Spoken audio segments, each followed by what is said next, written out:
అనంత కరుణామయుడు, అపార కృపాశీలుడు అయిన అల్లాహ్ పేరుతో ప్రారంభిస్తున్నాను.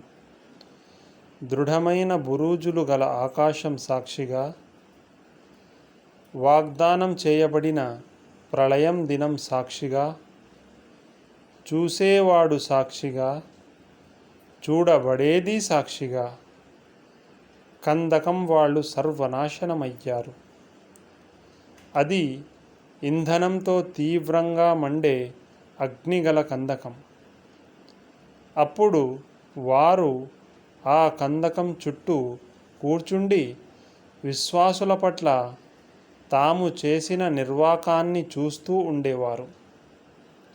ఆ విశ్వాసుల పట్ల వారి శత్రుత్వానికి కారణం ఇది తప్ప మరేమీ కాదు. మహాశక్తిమంతుడు, సకల స్తోత్రాలకు తగినవాడు, భూమి ఆకాశాల సామ్రాజ్యానికి యజమాని అయిన అల్లాహ్ను వారు విశ్వసించారు. ఆ దేవుడు సమస్త విషయాలను గమనిస్తున్నాడు. ఎవరైతే విశ్వాసులైన పురుషులను, స్త్రీలను హింసించారో ఆ తరువాత దానికి పశ్చాత్తాపపడరో నిశ్చయంగా వారు నరక యాతనకు గురి అవుతారు. ఆపై వారికి కాల్చివేసే శిక్ష పడుతుంది.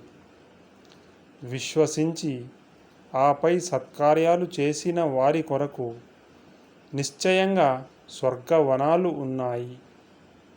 వాటి క్రింద సెలయేళ్లు ప్రవహిస్తూ ఉంటాయి. ఇదే గొప్ప విజయం. నిశ్చయంగా నీ ప్రభువు పట్టు బహుగట్టిది.